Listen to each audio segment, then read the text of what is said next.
جب یہ ہم نے کہا فرشتوں سے کہ سجدہ ریز ہو جاؤ تو سو ابلیس کے سوا سب سجدہ ریز ہو گئے، وہ سجدہ کرنے والوں میں شامل نہیں ہوا۔ یہ جو ابلیس ہے اس پر میں نے لکھا ہے کہ یہ ابلسا سے افعیل کے وزن پر اس جن کا لقب ہے جس نے آدم کو سجدہ کرنے سے انکار کیا۔ جب اس نے سجدہ کرنے سے انکار کر دیا تو اللہ تعالیٰ نے پوچھا کہ یہ حکم تو میں نے دیا تھا، میں تمہارا پروردگار ہوں، وہ کیا چیز ہے کہ جس نے تمہیں روک دیا؟ تو اس نے جواب میں یہ کہا کہ میں اس سے برتر ہوں، یہاں بڑائی کا گھمنڈ کرے سو نکل جائے، یقیناً تو ذلیل ہے۔ سلامتی ہے ان آنکھوں پہ جو ہدایت پہ نظریں جمائے بیٹھی ہیں، ان کانوں پہ جو ذکر خیر کے منتظر رہتے ہیں، اور ان قدموں پہ جو ہدایت کی راہ پہ گامزن اس ہے۔ کے بعد فرمایا کہ پھر فرشتوں سے کہا تھا ثم قلنا للملائکۃ اسجدوا لآدم، آدم کے سامنے سجدہ ریز ہو جاؤ۔ یہ کیا چیز تھی؟ اس پر پہلے البیان کا نوٹ سن لیجئے۔ میں نے لکھا ہے یہ سجدہ تعظیم کے لیے تھا اور اللہ تعالیٰ کے حکم سے ہوا، اس لیے اس میں شرک کا کوئی پہلو نہیں ہے، یعنی محض احترام تعظیم، جس کے لیے خود قدیم تمدن میں بھی یہ روایت رہی ہے، جیسے کہ سیدنا یوسف کے قصے میں ہم پڑھتے ہیں۔ اللہ تعالیٰ نے فرشتوں کی اطاعت کا یہ امتحان جس وجہ سے لیا، یعنی کیوں سجدہ کرایا گیا؟ فرشتوں کی اطاعت کا امتحان کرنے کے لیے۔ اطاعت کا امتحان اس نئی مخلوق کے سامنے، یعنی انسان کے سامنے اطاعت کا امتحان کرنے کے لیے۔ یہ بات قصہ آدم و ابلیس سے جہاں جہاں بھی سنایا گیا ہے بالکل واضح ہو جاتی ہے کہ جو پہلی تعلیم اللہ تعالیٰ نے انسان کو دی ہے وہ عملی طریقے سے دی ہے، اور یہ معلوم ہے کہ زبان بڑے مراحل سے گزرنے کے بعد مفاہیم کو اپنے اندر لینے کی صلاحیت پیدا کرتی ہے۔ ایک زمانہ درکار ہوتا ہے جب تصورات لفظ کا پیراہن اختیار کر لیتے ہیں۔ تو ابتدا میں جو تعلیم اللہ تعالیٰ کی طرف سے دی گئی، یعنی ایک تعلیم تو وہ ہے کہ جو انسان کی فطرت میں ڈال دی گئی، لیکن جو تعلیم اللہ تعالیٰ کی طرف سے دی گئی اس میں عملی طریقہ زیادہ اختیار کیا گیا تاکہ انسان سمجھ سکے کہ وہ کس امتحان میں ڈالا گیا ہے، اسے کن مراحل سے گزرنا ہوگا اور اس کے نتائج اس کے لیے کیا نکلیں گے۔ تو یہ گویا فرشتوں کی اطاعت کا امتحان کیا گیا اور انسان کے سامنے کیا گیا۔ اللہ تعالیٰ نے فرشتوں کی اطاعت کا یہ امتحان جس وجہ سے لیا وہ یہ تھی، یعنی کیوں یہ معاملہ ہوا، فرشتوں سے کہا گیا کہ آدم کے سامنے سجدہ ریز ہو جاؤ۔ یہ بات آگے جا کے معلوم ہو جائے گی کہ فرشتے اور جنات قریب قریب کی مخلوقات ہیں، اور چونکہ قریب قریب کی مخلوقات ہیں تو اس وجہ سے قرآن مجید نے ایسے بیان کیا ہے کہ گویا ایک ہی زمرے کے اوپر اور نیچے کے لوگ ہیں، تو سب کو سجدے کا حکم دیا گیا، لیکن جنات میں سے ابلیس اس کے لیے تیار نہیں ہوا۔ تو یہاں یہ بیان کیا گیا کہ یہ جو امتحان لیا گیا اس کے وجوہ کیا تھے۔ اولاً پہلی چیز یہ تھی آدم پر واضح ہو جائے کہ اصلی سرفرازی نور یا نار سے پیدا ہونے میں نہیں ہے بلکہ اللہ تعالیٰ کی اطاعت اور فرما برداری میں ہے۔ یعنی انسان کا جو ایک بڑا امتحان ہے دنیا میں وہ اس کی انانیت کا امتحان ہے۔ ہر مخلوق اپنی خلقت کے لحاظ سے برتری کا ایک احساس اپنے اندر رکھتی ہے۔ یہ احساس سب سے بڑھ کر جس مخلوق میں تھا یا ہونا چاہیے وہ فرشتے ہیں، اس کے بعد جنات ہیں، اور انسان بھی کوئی کم نہیں۔ ہم دیکھتے ہیں انسان کی تاریخ میں اس کی انانیت کا ظہور کس کس پہلو سے ہوا ہے۔ تو سب سے بڑی چیز جو اس دنیا میں انسان کو سمجھنی ہوتی ہے وہ یہ ہے کہ وہ اللہ کی مخلوق ہے، اس کا ایک بندہ ہے، اسے ابدیت کے بندگی کے شعور اور احساس کے ساتھ جینا ہے۔ وہ اپنی برتری کے زوم میں مبتلا نہیں ہو سکتا۔ برتری کے زوم میں مبتلا ہو جانا، اپنے آپ کو بڑی چیز سمجھنا، اپنی خلقت پر فخر کرنا، جس کو قرآن مجید کہتا ہے نا کہ ان اللہ لا یحب کل مختال فخور، یعنی اکڑنے والے، اترانے والے، اپنے آپ کو بڑی چیز سمجھنے والے، دون کی لینے والے، بڑائی کرنے والے، یہ اللہ کو پسند نہیں ہے۔ بڑائی کا احساس ہر مخلوق میں اپنی اپنی خلقت کے لحاظ سے ہوتا ہے۔ شیر بھی اپنے آپ کو بڑی چیز سمجھتا ہوگا، ایک بکری بھیڑ بھی اپنی شخصیت کا ادراک رکھتی ہوگی، لیکن ہم انسان تو چونکہ خود شعوری رکھتے ہیں۔ خود شعوری کا مطلب کیا ہے؟ اپنے شعور کا بھی شعور رکھتے ہیں۔ تو اس وجہ سے ہمارے ہاں یہ چیز بہت ہوتی ہے۔ ہم سے برتر مخلوق ہیں جنات، اس لیے کہ وہ مادے کی انرجی کی فارم سے پیدا ہوئے ہیں، ان کے اندر بھی یہ احساس موجود ہے، اور فرشتوں کی تو خیر بات ہی کیا ہے۔ تو اللہ تعالیٰ نے جو سب سے پہلا سبق دیا وہ سبق یہ تھا کہ یہ خلقت کے لحاظ سے کون اوپر ہے اور کون نیچے، یہ اصل چیز نہیں ہے۔ اصل چیز یہ ہے کہ تم سب کے سب میرے بندے ہو، اور جب میری بندگی کے احساس کے ساتھ دنیا میں جینا سیکھو گے تو اسی میں تمہارے لیے سرفرازی ہے۔ اسی کو دوسری جگہ بیان کیا ہے کہ وما خلقت الجن والانس الا لیعبدون، میں نے جنوں اور انسانوں کو اس لیے پیدا کیا ہے کہ میرے بندے بن کر رہیں دنیا میں، یعنی اپنی برتری کے زوم میں مبتلا نہ ہوں۔ تو یہ رنگ کے، نسل کے، یہ مذہب کے، یہ انسان کے تصورات کے، یہ اس کے پس منظر کے، یہ اس کی ثقافت کے امتیازات جو برتری کا احساس پیدا کرتے ہیں، ان کا خاتمہ کیا کہ برتری کی بنیاد انسان کا اخلاقی وجود ہے۔ اسی کو قرآن مجید نے سورہ حجرات میں بتایا کہ ہم نے یہ تمہارے جو قبیلے بنائے ہیں اور ان میں سے کسی کو اوپر کسی کو نیچے کیا ہے اور معیشت کے لحاظ سے بھی فرق رکھا ہے، یہ برتری کی بنیاد نہیں ہے۔ ان اکرمکم عند اللہ اتقاکم، برتری اس کو حاصل ہے، اللہ کے ہاں برتری اس کو حاصل ہے جو تم میں سب سے زیادہ اللہ سے ڈرنے والا ہے، جو خدا ترس ہے، جو اپنے حدود کا لحاظ رکھ کے زندگی بسر کرنے والا ہے۔ تو یہ بتایا اولاً آدم پر واضح ہو جائے، یعنی اب یہ سبق کیا تھے؟ یہ جو معاملہ ہوا کہ اللہ تعالیٰ نے فرشتوں سے یہ کہا کہ تم آدم کے سامنے سجدہ ریز ہو جاؤ، یعنی ایک آخری درجے کی برتر مخلوق جو تسبیح و تقدیس کر رہی ہے، اللہ تعالیٰ کی کائنات کا نظم چلا رہی ہے، جس کو براہ راست ایک مناسبت حاصل ہے، جو ملائے اعلیٰ تک رسائی رکھتی ہے، اس مخلوق سے یہ کہا گیا کہ اپنے سے تیسرے درجے میں یعنی خلقت کے لحاظ سے ایک مخلوق جو بہت فروتر ہے اس کے سامنے سجدہ ریز ہو جاؤ۔ کس کے حکم پر؟ اللہ کے حکم پر۔ تو گویا کس چیز کا امتحان لیا جا رہا ہے؟ اطاعت کا، بندگی کا، اس چیز کا کہ یہ زوم ہے کہ ہم بڑے ہیں، اس کی بنیاد پر فیصلہ ہوگا، یا یہ احساس کہ ہم اس کے بندے ہیں، وہ حکم دے گا تو اس کے سامنے جھک جائیں گے۔ یہ امتحان ہے جس کے ذریعے سے آدم کی تعلیم کی ابتدا کی جا رہی ہے۔ آدم پر واضح ہو جائے، یعنی پہلی تعلیم کیا دی؟ آدم پر واضح ہو جائے کہ اصلی سرفرازی نور یا نار سے پیدا ہونے میں نہیں ہے، بلکہ اللہ تعالیٰ کی اطاعت اور فرما برداری میں۔ یعنی سرفرازی کا معیار کیا ہوگا اس دنیا میں؟ وہ یہ ہے۔ لہٰذا یعنی اب وہ دنیا میں جا رہا ہے، اس کو بھیجنا ہے، ایک مقصد ہے اس کی خلقت کا، لہٰذا اسے بھی اپنی انانیت کو ایک طرف رکھ کر ہمیشہ حق کے سامنے سر تسلیم خم کر دینا چاہیے۔ یہ پہلی تعلیم ہے، معاف کیجیے۔ اور آپ غور کریں تو یہ سب سے بڑی تعلیم ہے۔ یعنی اس وقت بھی جس مسئلے سے ہم سب دو چار ہو جاتے ہیں وہ کیا مسئلہ ہے؟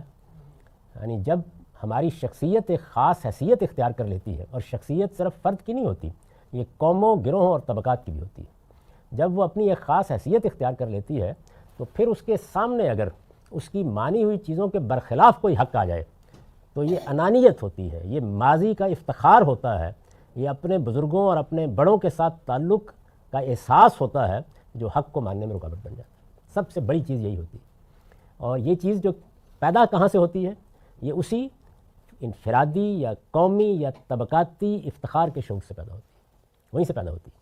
وہ جو ایک واقعہ بیان کیا جاتا ہے مولانا محمود حسن کا، غالباً مولانا مناظر حسن گیلانی کے ساتھ، کہ انہوں نے ان سے پوچھا، ایک بڑے عالم نے اپنے ایک بزرگ سے یہ پوچھا کہ یہ بتائیے کہ مسلمانوں کے ہاں جو رسالت مآب صلی اللہ علیہ وسلم کے معاملے میں بڑی جذباتیت ہے، مارنے کے لیے تیار ہو جاتے ہیں، لیکن خود رسالت مآب صلی اللہ علیہ وسلم نے جو دین دیا ہے، جو احکام دیے ہیں، جن چیزوں کی پیروی کے لیے کہا ہے، ان کی پرواہی نہیں ہوتی۔ تو یہ کیا چیز ہے؟ اس کا باعث کیا ہے؟ تو انہوں نے کہا کہ بھائی وہ ہے نظریہ، وہ دین ہے، اس کے لیے آپ کو حقیقی زندگی میں داخل ہونا پڑتا ہے۔ یہ قومی افتخار ہے کہ میرے پیغمبر کی توہین ہو گئی، تو اصل میں میری انانیت کو ٹھیس پہنچتی ہے، تو یہاں میں سب کچھ کرنے کے لیے تیار ہو جاتا ہوں۔ تو انسان کے اندر یہ جو داعیہ ہے، یہ جذبہ ہے کہ میں کچھ ہوں، سب سے پہلی تعلیم جو اللہ تعالیٰ نے دی وہ یہ دی کہ یہ تمہارے سامنے ایک مخلوق موجود ہے، یہ دیکھو کہ اس مخلوق کی حیثیت کیا ہے۔ خلقت کے لحاظ سے یہ جس چیز سے بنائی گئی ہے اس کی برتری کا کوئی مقابلہ ہی نہیں ہے، جو عزت احترام حاصل ہے ان کو وہ بھی بہت غیر معمولی ہے۔ آپ جبریل امین کا کبھی قرآن میں تعارف پڑھیں تو اندازہ ہوتا ہے کہ کیا حیثیت ہے ان کی، مطاعن سما امین، بہت غیر معمولی حیثیت کی حامل مخلوق ہے۔ اس سے کہا گیا کہ آدم کے سامنے سجدہ ریز ہو جاؤ، تو سبق کیا ملا؟ لہٰذا اسے بھی اپنی انانیت کو ایک طرف رکھ کر ہمیشہ حق کے سامنے سر تسلیم خم کر دینا چاہیے۔ یہ پہلی چیز۔ اس کے بعد میں نے لکھا ہے ثانیاً، دوسری چیز کیا ہے؟ وہ یہ سمجھ لے، یعنی انسان یہ سمجھ لے کہ اسے جب اللہ تعالیٰ نے یہ درجہ دیا ہے کہ فرشتوں نے اس کو سجدہ کیا، تو یہ بات کسی طرح اس کے شایان شان نہیں ہے کہ وہ کسی برتر سے برتر مخلوق کو بھی خدا کا شریک سمجھ کر اس کی پرستش کرے۔ یعنی یہ دوسری بات بھی واضح ہو جائے۔ پہلی چیز یہ کہ انانیت کوئی چیز نہیں ہے، اصل چیز اللہ کا حکم ہے، اصل چیز بندگی کا احساس ہے۔ ہماری دو حیثیتیں ہیں، ان میں سے ایک حیثیت خلقت کے اعتبار سے، مٹی سے بنے ہیں، آگ سے بنے ہیں، نور سے بنے ہیں، نار سے بنے ہیں۔ دوسری حیثیت یہ ہے کہ ہم اللہ کے بندے ہیں۔ تو یہ وہ حیثیت ہے جس کا شعور پیدا کرنے کے لیے اللہ کے پیغمبر آتے ہیں۔ تو یہ بتایا گیا کہ جب تم اللہ کے بندے ہو تو پھر اللہ ہی کے بندے بن کر رہو، کسی اور برتر سے برتر مخلوق کو بھی خدا کا شریک قرار نہ دو، اس لیے کہ جو سب سے برتر مخلوق ہے وہ بھی میرے حکم پر تمہارے سامنے سجدہ ریز ہو گئی۔ تو جب صورتحال یہ ہے تو پھر یہ تو نہیں ہونا چاہیے کہ تم سورج چاند کے سامنے سجدے کرتے پھرو، یا جانوروں کے سامنے سجدہ ریز ہوتے رہو، یا اپنے توہمات کی مورتیاں بنا کر ان کے سامنے جھک جاؤ۔ بندگی اور پرستش اللہ تعالیٰ ہی کا حق ہے، وہ اگر اس حق میں کسی کو شریک کرتا ہے، یعنی انسان اگر اللہ کے اسی حق میں کسی کو شریک کرتا ہے تو صرف اللہ تعالیٰ کی اہانت نہیں کرتا بلکہ خود اپنی بھی اہانت کرتا ہے۔ تو دو سبق مل گئے اس کے نتیجے میں، ایک یہ کہ پرستش صرف اللہ ہی کی ہونی ہے، بندگی صرف اللہ ہی کی ہونی ہے، اطاعت صرف اللہ ہی کی ہونی ہے، اور دوسرے یہ کہ برتری کی بنیاد بھی یہی اطاعت، یہی بندگی، یہی شعور اور یہی احساس ہے۔ اس کے ذریعے سے برتری حاصل کرو گے تو ان اکرمکم عند اللہ اتقاکم کا مقام پاؤ گے، اور اگر کسی اور چیز میں مبتلا ہو گئے تو اپنے آپ کو شیطان کے حوالے کر دو گے۔ وہ آگے اس کی تفصیل آ رہی ہے۔ تو یہ ارشاد ہوا کہ جب یہ ہم نے کہا فرشتوں سے کہ سجدہ ریز ہو جاؤ تو سو ابلیس کے سوا سب سجدہ ریز ہو گئے، وہ سجدہ کرنے والوں میں شامل نہیں ہوا۔ یہ جو ابلیس ہے اس پر میں نے لکھا ہے کہ یہ ابلسا سے افعیل کے وزن پر اس جن کا لقب ہے جس نے آدم کو سجدہ کرنے سے انکار کیا۔ قرآن صحیفوں میں اس کا نام عزازیل آیا ہے، لیکن ابلیس قرآن مجید نے لقب کے طور پر، اور یہ کہاں سے لقب اس کو حاصل ہوا؟ ابلسا کے معنی مایوس اور غم زدہ ہونے کے ہیں۔ بعض لوگ اسے فرشتہ سمجھتے ہیں، لیکن قرآن میں صراحت ہے کہ یہ جنات میں سے تھا۔ وہ میں نے واضح کر دیا کہ فرشتے اور جنات کیونکہ بالکل قریب کی مخلوقات ہیں، ایک ہی جگہ پر ایک ہی طریقے سے اللہ تعالیٰ کے مخاطب تھے، تو اس وجہ سے جب حکم دیا گیا تو دونوں کو دیا گیا، اور اس استثناء نے واضح کر دیا کہ ان کو بھی حکم دیا گیا تھا، وہ بھی سجدہ ریز ہوئے۔ ابلیس یا اس کے کچھ ساتھی ہوں گے وہ سجدہ کرنے کے لیے تیار نہیں ہوگے، وہ سجدہ کرنے والوں میں شامل نہیں ہوا۔ اس پر میں نے لکھا ہے کہ اس سے معلوم ہوتا ہے کہ جنات کیونکہ اپنی خلقت کے لحاظ سے فرشتوں سے زیادہ دور نہیں ہیں، اس لیے انہیں جب سجدے کا حکم دیا گیا تو علی سبیل تغلیب جنات بھی اس حکم میں شامل تھے۔ یعنی جب کسی جگہ پہ کوئی برتر مخلوقات موجود ہوں اور ان کے ساتھ ضمنی طور پر یا تباً دوسرے بھی موجود ہوں تو یہ ضرورت نہیں ہوتی کہ تصریح کی جائے لفظوں میں، ایک بات کہی جاتی ہے دونوں سے متعلق ہوتی ہے، سیاق سباق قرائن کوئی استثناء بتا دیتا ہے کہ دونوں ہی سے متعلق بات کہی گئی تھی۔ تو یہ الا ابلیس یا ابلیس اس کے لیے تیار نہیں ہوا، اس نے بتا دیا۔ اس سے یہ قیاس کرنا درست نہیں ہے کہ یہ فرشتوں میں سے تھا۔ اللہ تعالیٰ نے دوسری جگہ وضاحت کر دی ہے کہ یہ جنات میں سے تھا، یعنی جنات بھی مخاطب تھے اور ان کو بھی یہ ہدایت کی گئی تھی کہ وہ سجدہ ریز ہو جائیں۔ گویا دونوں بڑی مخلوقات، انسان سے برتر دونوں مخلوقات سے یہ تقاضا کیا گیا۔ لم یکم من الساجدین، وہ سجدہ کرنے والوں میں شامل نہیں ہوا۔ اب مکالمہ شروع ہوا۔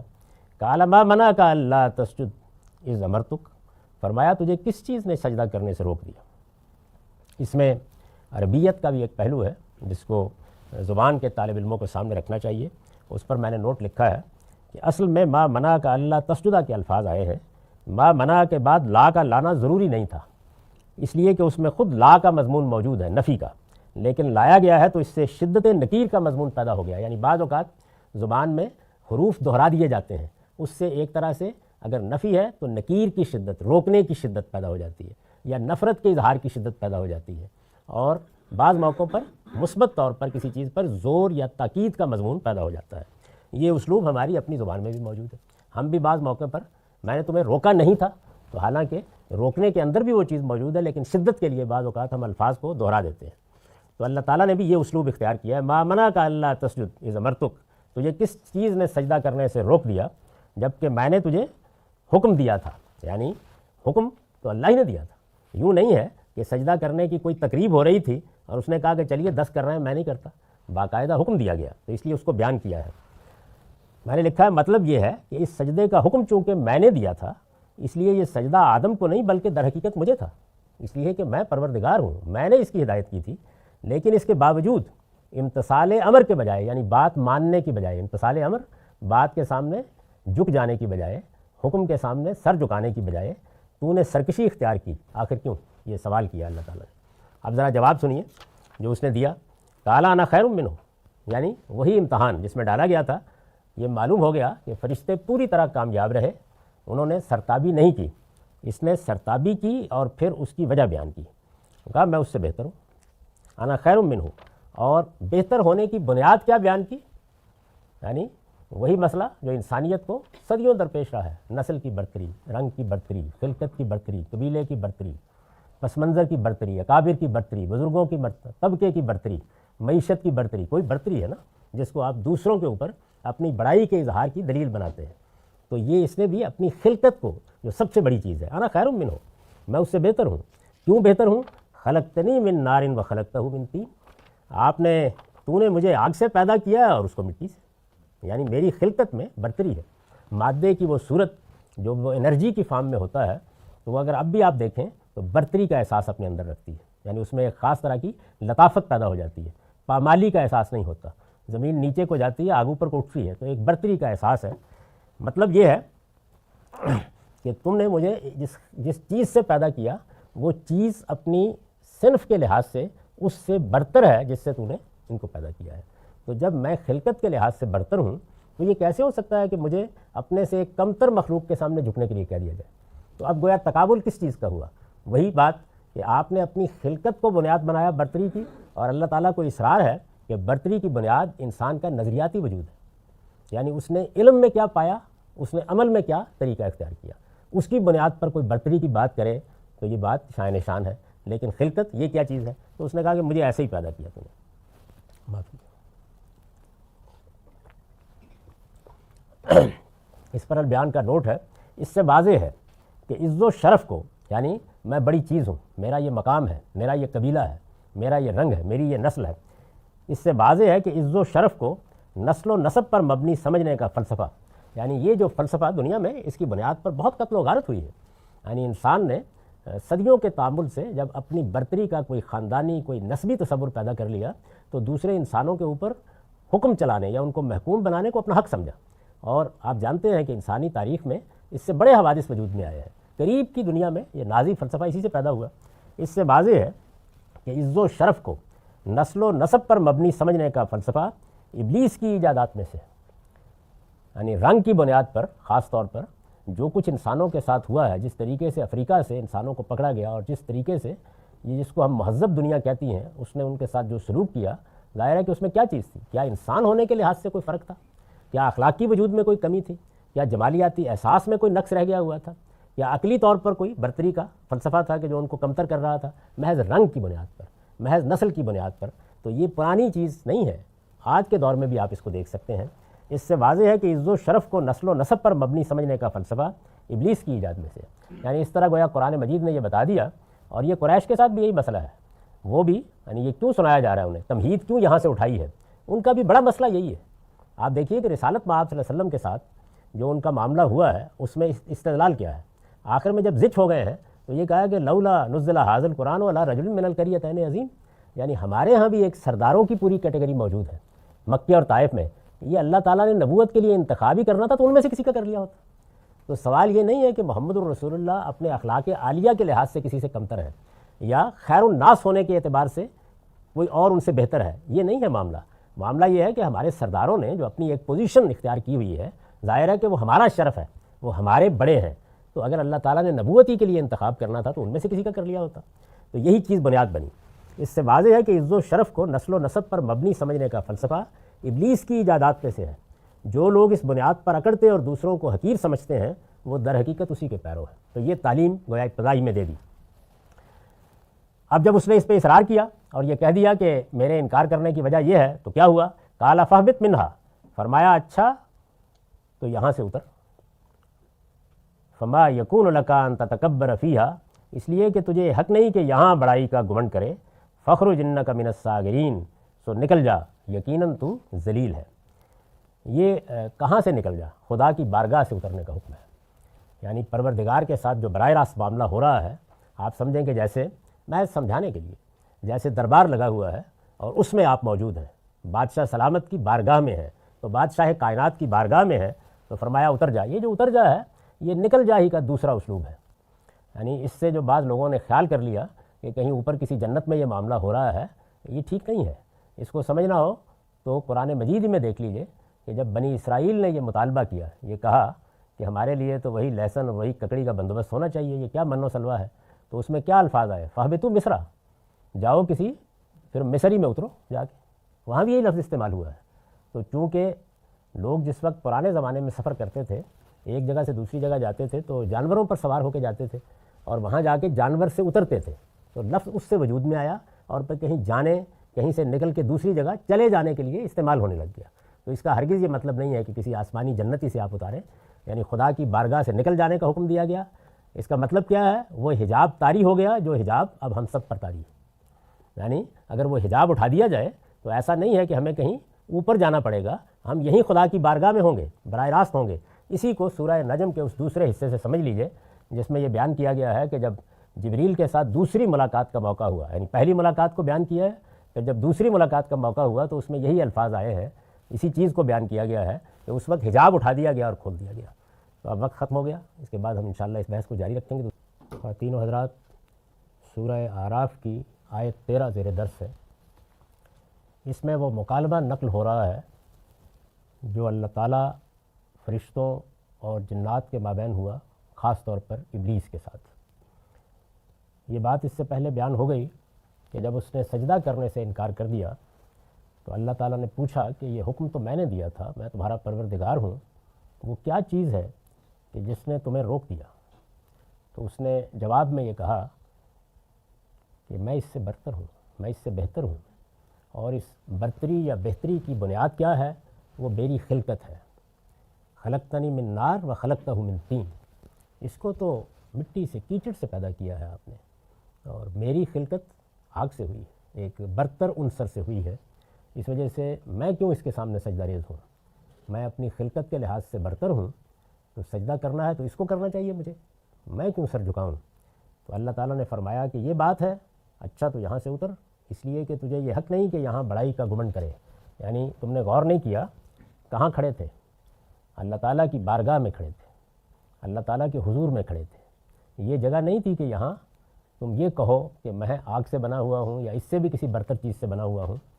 فخرج انک من الصاغرین قال فاہبط منہا فما یکون لک ان تتکبر فیہا فخرج انک من الصاغرین، اچھا تو یہاں سے اتر، اس لیے کہ تجھے یہ حق نہیں کہ یہاں بڑائی کا گھمنڈ کرے، سو نکل جا، یقیناً تو ذلیل ہے۔ یہ اس موقع کے اوپر ابلیس سے فرمایا۔ تو میں نے عرض کیا تھا کہ یہ جو کہا ہے کہ اتر جا، تو اس کا یہ مطلب نہیں ہے کہ کسی بلند جگہ ہی سے اترنا ہے، بلکہ بارگاہ سے نکل جا۔ یہ خدا کی بارگاہ سے اترنے کا حکم ہے، جہاں جنات اور فرشتے سب اس کے حضور میں اس سے ہم کلام تھے، یعنی دربار سے، بارگاہ سے اترنے کا، نکل جانے کا حکم ان الفاظ میں دیا گیا ہے۔ یہ جو فرمایا کہ اس لیے کہ تجھے یہ حق نہیں کہ یہاں بڑائی کا گھمنڈ کرے، تو اس پر میں نے لکھا ہے مطلب یہ ہے کہ ہماری بارگاہ میں سرکشی اور تکبر کے لیے کوئی جگہ نہیں ہے۔ یعنی کہاں کھڑے ہو؟ سرکشی اور تکبر، اور وہ بھی خدا کی بارگاہ میں، وہ بھی خالق کے سامنے، وہ بھی جہانوں کے پروردگار کے سامنے، وہ بھی زمین و آسمان کے بادشاہ کے سامنے۔ مطلب یہ ہے کہ ہماری بارگاہ میں سرکشی اور تکبر کے لیے کوئی جگہ نہیں ہے۔ اس جرم کا ارتکاب کر رہے ہو تو اس کی سزا دائمی ذلت ہے۔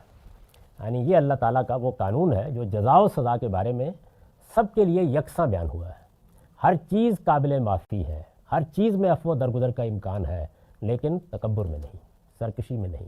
سرکشی، سرتابی اور تکبر، یہ وہ جرم ہے جس کے بارے میں قرآن مجید نے یہ فرمایا ہے کہ اونٹ سوئی کے ناکے میں داخل ہو سکتا ہے، کوئی متکبر، کوئی استکبار کرنے والا جنت میں داخل نہیں ہو سکتا۔ تو یہ وہ بنیادی چیز ہے۔ یہ جس کو آپ کفر کہتے ہیں وہ بھی اصل میں استکبار کا ظہور ہے۔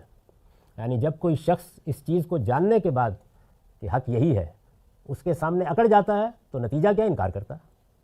تو انکار اگر استکبار کی بنیاد پر ہے تو پھر وہ قابل معافی نہیں رہتا۔ پھر وہی بات ہے کہ اونٹ سوئی کے ناکے میں داخل ہو جائے گا، لیکن کوئی متکبر، کوئی اللہ کے سامنے سرکشی کرنے والا جنت میں نہیں جائے گا۔ اسی سے یہ اصول بھی معلوم ہوا کہ تمام مواخذہ، تمام سزا، تمام ذلت، یہ سب کس کے لیے ہے؟ سرکشی کے لیے۔ سرکشی ناقابل معافی جرم ہے۔ یعنی جب انسان اللہ تعالیٰ کے سامنے ایک بندے کی حیثیت سے کھڑا ہوتا ہے تو گناہ کرتا ہے۔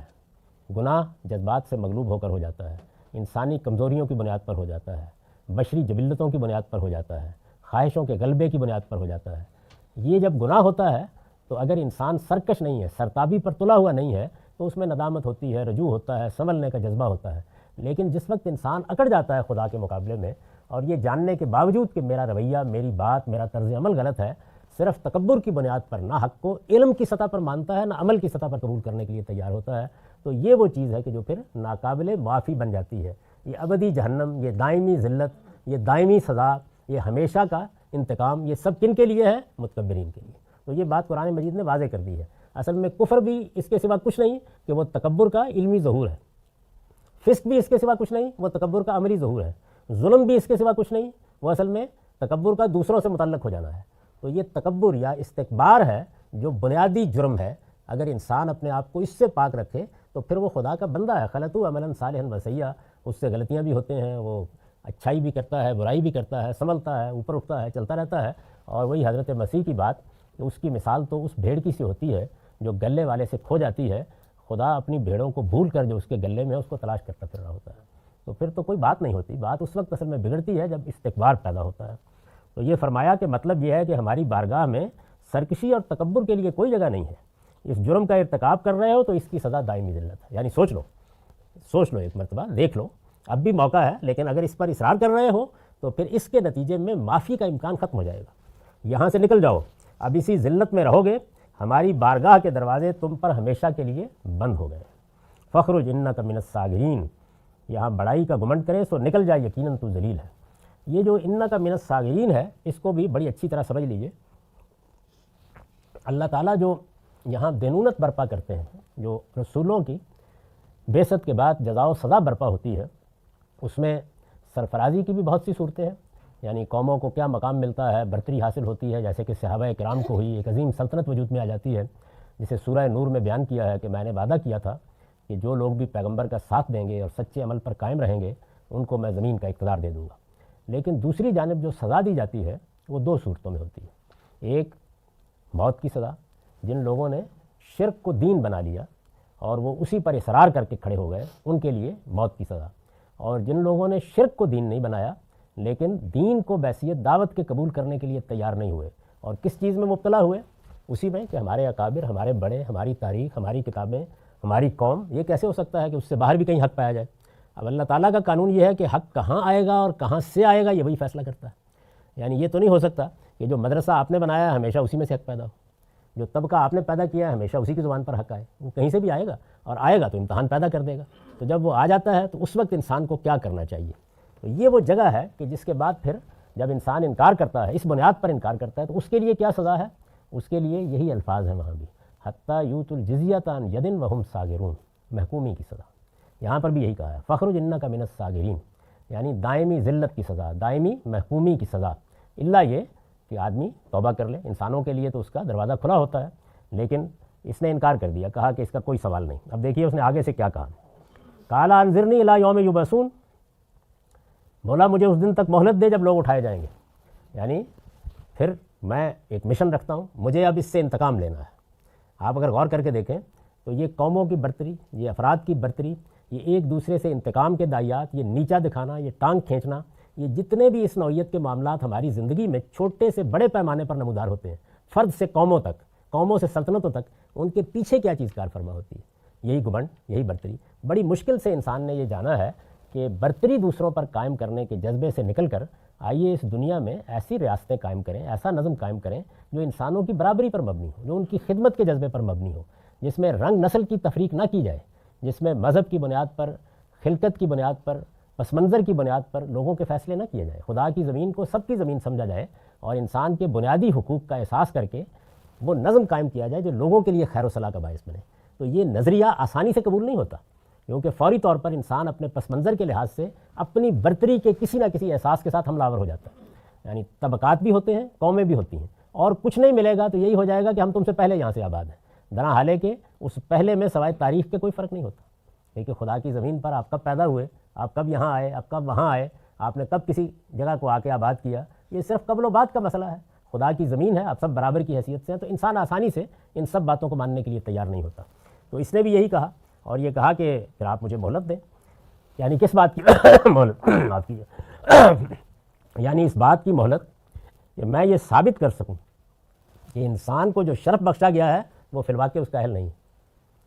یعنی آپ دیکھیے کہ جو مقابلہ درپیش ہو گیا وہ یہ ہے, اللہ تعالیٰ نے چونکہ انسان کے سامنے جھکنے کے لیے کہا اور اس نے اس کو خدا کا حکم ہے یعنی اطاعت کے امتحان کے معنی میں نہیں لیا, برتری کے پہلو سے لیا, تو اب برتری کو چیلنج ہونا ہے نا, برتری کو چیلنج ہونا ہے. تو وہ کہاں سے چیلنج ہوگی؟ یعنی اللہ تعالیٰ کے حکم کے سامنے میں نہیں جھکا, میں اب بتاؤں گا کہ یہ بھی نہیں جھکتا, یہ بھی نہیں جھکتا. یعنی یہ اب چیلنج درپیش ہو گیا. یعنی اس بات کی مہلت کہ میں یہ ثابت کر سکوں کہ انسان کو جو شرف بخشا گیا ہے وہ فی الواقع اس کا اہل نہیں ہے. یہ آپ نے ایسے ہی عزت دے دی ہے اس کو, اب میں یہ ثابت کروں گا. بولا مجھے اس دن تک مہلت دے, قال انظرنی الی یوم یبعثون, جب لوگ اٹھائے جائیں گے, گویا قیامت کے دن تک مہلت دے. یہ معلوم تھا اس کو کہ اللہ تعالیٰ نے یہ دنیا ایک محدود مدت کے لیے بنائی ہے، اس میں انسانوں کو موقع دیا جائے گا، تو اس نے کہا کہ ٹھیک ہے، پھر مجھے یہ مہلت بھی اس وقت تک کے لیے ملنی چاہیے۔ یہ جو مہلت اس نے مانگی ہے، یہ کس اعتبار سے ہے؟ دونوں اعتبارات کا امکان ہو سکتا ہے۔ یہ کہ مجھے زندگی دے دے، قیامت تک جیتا رہوں، اور میں ان لوگوں کی رہنمائی کروں کہ جو انسانوں کو گمراہ کرنے آئیں گے، ان کا سرخیل بن کر، اور یہ کہ میرا مشن جاری رہے۔ یعنی مہلت انسان کو بھی ملی ہے نا قیامت تک، کس طرح ملی ہے؟ آدم زندہ نہیں ہے، ان کی اولاد کے ذریعے سے وہ مشن جاری ہے، وہ کام جاری ہے، تو دونوں پہلو ہو سکتے ہیں۔ زیادہ تر لوگوں کا رجحان یہی ہوا کہ وہ اس کو زندگی کے لحاظ سے مہلت دی گئی ہے۔ استاد امام کا رجحان یہ ہے کہ نہیں، یہ مشن کی مہلت ہے، یعنی یہ ضروری نہیں ہے کہ ابلیس کو ابدی حیات دے دی گئی ہو یا قیامت تک کی زندگی دے دی گئی ہو، یہ ضروری نہیں ہے، لیکن اس کی نفی بھی نہیں کی جا سکتی۔ دونوں پہلو ہیں اس میں۔ انذرنی الی یوم یبعثون، مجھے اس دن تک مہلت دے جب لوگ اٹھائے جائیں گے۔ قال انک من المنذرین، فرمایا تجھے مہلت ہے۔ اس سے اندازہ کیا جا سکتا ہے کہ پروردگار عالم کا بھی مزاج کیا ہے۔ فرمایا مہلت، اچھی بات ہے، جائیے یہ کام کیجیے۔ اس کے معنی یہ ہے کہ ابلیس اور اس کی ذریت کو، یعنی اس کی اولاد کو، یہ دوسری جگہ قرآن نے واضح کر دیا ہے کہ ہوا و قبیلہ، یعنی وہ اور جو اس کی آل اولاد میں، اس کے پیروکاروں میں، اس کے قبیلے میں اس کے ساتھ شامل ہیں، یہ سب ہے۔ اس کے معنی یہ ہے کہ ابلیس اور اس کی ذریت کو اللہ تعالیٰ نے قیامت تک کے لیے یہ مہلت دی ہے کہ وہ انسان کو بہکانے اور ورگلانے کے لیے جو کچھ کر سکتا ہے کر لے، یعنی گویا اس کے عمل پر کوئی پابندی نہیں لگائی گئی، جو کر سکتا ہے کر لے، آگے وہ بتائے گا کہ میں کیا کروں گا۔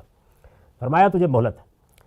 انسان کے شرف و مزیت، یعنی انسان کو جو شرف حاصل ہوا ہے، جو امتیاز حاصل ہوا ہے، مزیت امتیاز حاصل ہوا ہے، برتری حاصل ہوئی ہے، انسان کے شرف و مزیت کے معاملے کا فیصلہ اس کے نتیجے میں قیامت پر ملتوی ہو گیا ہے۔ یعنی جب اللہ تعالیٰ نے اس کو مہلت دے دی تو اس کا لازمی نتیجہ کیا ہے کہ اب فیصلے کا دن وہی ہوگا جس دن دوبارہ اٹھایا جائے گا۔ تو اب قیامت کے دن فیصلہ ہوگا کہ کون حقیقی شرف کا مستحق بنا، کس کو فی الواقع یہ اہلیت حاصل تھی کہ اللہ نے اس کو یہ مقام دیا، ابلیس کس انجام کو پہنچا اور انسان کس انجام کو پہنچا، اس کا فیصلہ وہاں ہوگا۔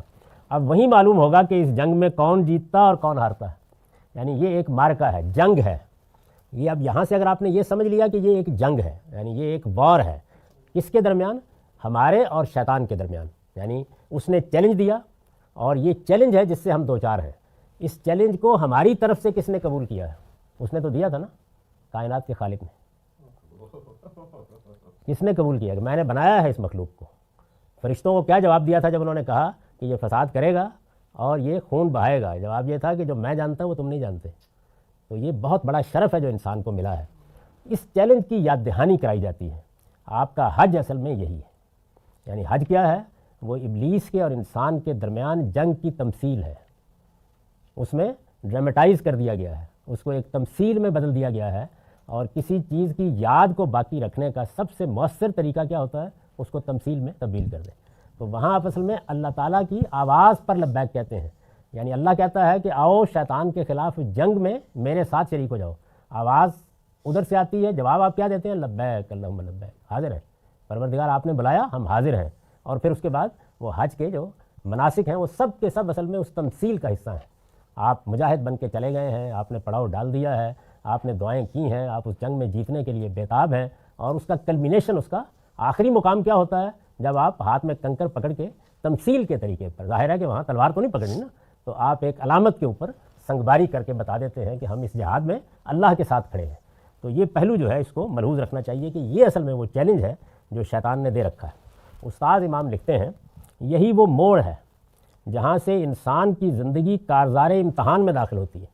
یعنی جیسے ہی ابلیس نے یہ معاملہ کیا تو اب گویا ایک طرف پروردگار ہے، وہ یہ کہتا ہے کہ جیت میری ہوگی، میں اپنی جنت کے لیے لوگوں کا انتخاب کر لوں گا، اور وہ یہ کہتا ہے کہ میں نے کسی کو نہیں آنے دینا۔ شیطان نے جیسا کہ آگے آ رہا ہے اپنا پورا زور اس بات کے لیے لگانے کا منصوبہ بنایا کہ وہ انسان کو نااہل و نالائق ثابت کر دے، اور انسان کی سعادت و کامرانی اس بات میں ٹھہری کہ وہ یہ ثابت کرے کہ وہ فی الواقع اس کا اہل ہے۔ تو اب اصل میں جنگ کیا ہے؟ یعنی مجھے اور آپ کو یہ ثابت کرنا ہے کہ جو عظیم شرف، جو بہت بڑی مزیت ہم کو دی گئی وہ کیا ہے؟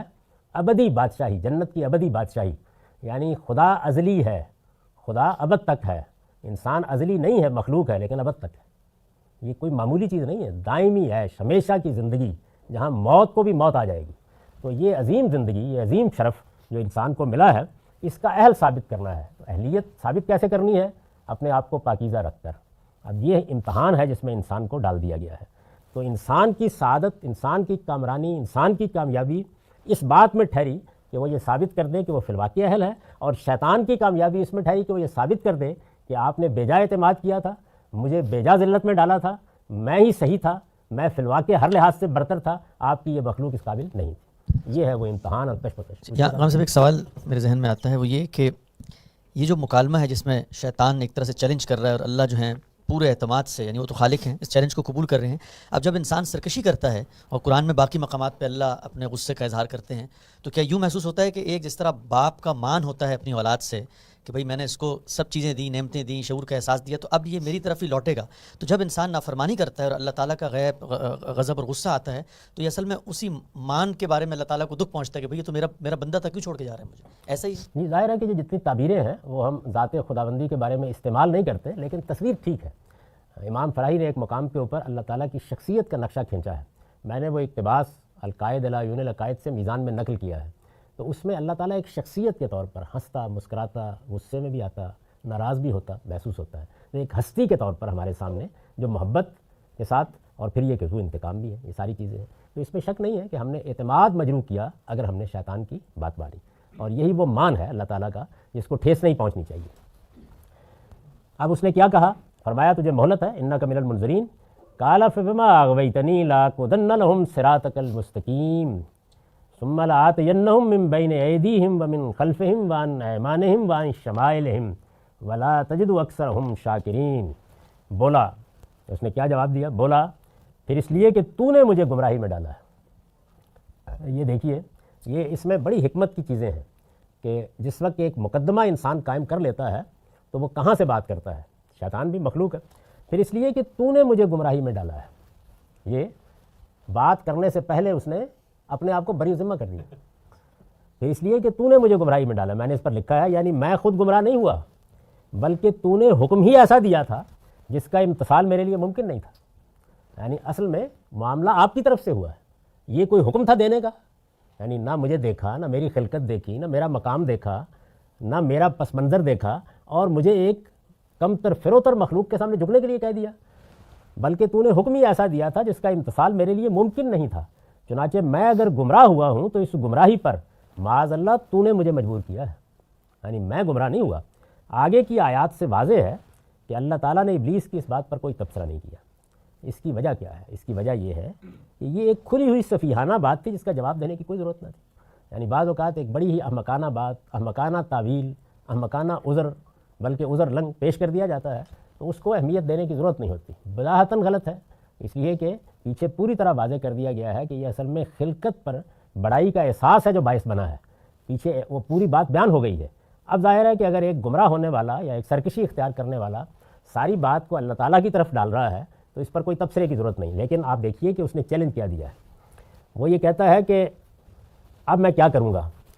لاقعدن لہم صراطک المستقیم، اب میں بھی اولاد آدم کے لیے ضرور تیری سیدھی راہ پر گھات میں بیٹھوں گا۔ یعنی تیری سیدھی راہ کون سی ہے؟ توحید کی راہ۔ انسان جب اس حقیقت کو تسلیم کر لیتا ہے کہ اس کائنات کا تنہا خالق وہی ہے اور میں اس کا بندہ ہوں، توحید اصل میں ایک دو طرفہ احساس ہے۔ یہ بات کہ اس دنیا میں، اس کائنات میں اللہ تعالیٰ کے سوا کوئی بادشاہ نہیں، کوئی الہ نہیں، کوئی معبود نہیں، کوئی خالق نہیں، وہی تنہا ہے، میرا رب وہی ہے، اور دوسری جانب یہ احساس کہ میں کیا ہوں؟ میں اس کا بندہ ہوں۔ تو بندگی کا احساس کس کی نسبت سے؟ اس کائنات کے رب، اس کائنات کے بادشاہ اور اس کائنات کے معبود کے حوالے سے، یہی معرفت الہی ہے۔ تو توحید صرف اس کا نام نہیں ہے کہ آپ اللہ کو ایک مانیں، یہ اس کے ساتھ اس حقیقت کے اعتراف کا نام بھی ہے کہ میں اسی ایک اللہ کا بندہ ہوں۔ اسی سے یہ اخلاقی تقاضا پیدا ہوتا ہے کہ اب میں بندگی اسی کی کروں گا اور اطاعت بھی اسی کی کروں گا۔ تو یہ بات جو ہے یہ توحید کو کامل کرتی ہے۔ اس سے توحید کی راہ مراد ہے، اس میں البیان کا نوٹ ہے، اس سے توحید کی راہ مراد ہے، یعنی کون سی راہ؟ صراطک المستقیم۔ صراط مستقیم قرآن مجید میں توحید کی راہ ہے۔ جب آپ بھول بھلیاں میں الجھتے ہیں تو آپ دیکھیے کیا کیا تصورات قائم کرتے ہیں کائنات کی خلقت کے بارے میں، اپنے وجود کے بارے میں، کائنات کے مقصد کے بارے میں۔ اگر یہ جاننا ہو تو ان راہوں کا مطالعہ کریں جو یا فلسفے نے اختیار کیں یا صوفیوں نے اختیار کیں، صوفیانہ مذاہب میں، تو یہ اندازہ ہو جاتا ہے کہ انسان کو کس بھول بھلیاں میں ڈال دیا گیا ہے۔ اس میں جو سیدھی راہ ہے، عام طور پر جب دین کو بالکل اس طرح پیش کر دیا جائے جس طرح وہ قرآن میں بیان ہوا ہے تو اس کے اوپر لوگوں کا تبصرہ یہ ہوتا ہے، یہ بات بڑی سادہ سی ہو گئی، اس لیے کہ سیدھی راہ ہوتی بڑی سادہ سی، یعنی اس میں کوئی کج پیچ نہیں ہوتے، لیکن جس وقت آپ دوسری راہوں پر جاتے ہیں تو پھر حرف پیچا پیچ و حرف نیشدار، اس میں پھر یہی چیزیں ہوتی ہیں۔ تو نبی صلی اللہ علیہ وسلم نے ایک موقع کے اوپر اسی طرح ٹیڑھی لکیریں کھینچ کے درمیان میں ایک لائن بنائی اور یہ کہا کہ یہ صراط مستقیم ہے، یہ سواء السبیل ہے زمین کے اوپر، تاکہ لوگوں کو معلوم ہو کہ یہ راہ سیدھی بھی ہے۔ اچھا، اس میں قرآن مجید کے ایک مقام پر بڑی ہی دل نواز تعبیر ہے کہ یہ جو رستہ ہے میں اس کے اوپر ہوں، یعنی یوں سمجھ لیجیے ایسے خدا کھڑا ہے سامنے، تو آپ اگر سیدھے راستے پر چلیں گے تو وہ توحید کی راہ ہے جو اللہ نے بتائی ہے، اس کو قرآن صراط مستقیم کہتا ہے۔ تو سورہ فاتحہ میں بھی ہم یہی دعا کرتے ہیں کہ اہدنا الصراط المستقیم، وہ بھی کیا ہے؟ توحید کی راہ۔ توحید بنیاد میں آ گئی تو اب اس کے اوپر سارا کسب صحیح تعمیر ہو جائے گا، ہر چیز ٹھیک آ جائے گی۔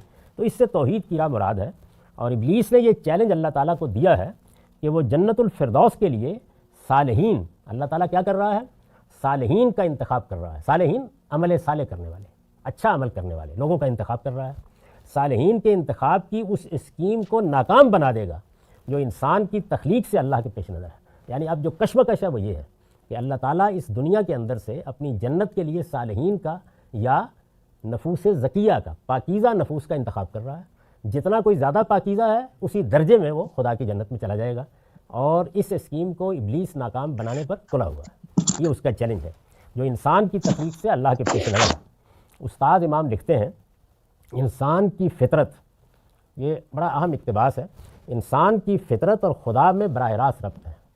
یعنی اللہ تعالیٰ کا معاملہ اور انسان کا معاملہ اگر آپ انسان کی فطرت کے لحاظ سے دیکھیں، اپنی خلقت کے لحاظ سے، اپنے جسم کے لحاظ سے تو ہم یہاں پڑے ہوئے ہیں، لیکن ہماری فطرت میں اور خدا میں ایک براہ راست تعلق ہے۔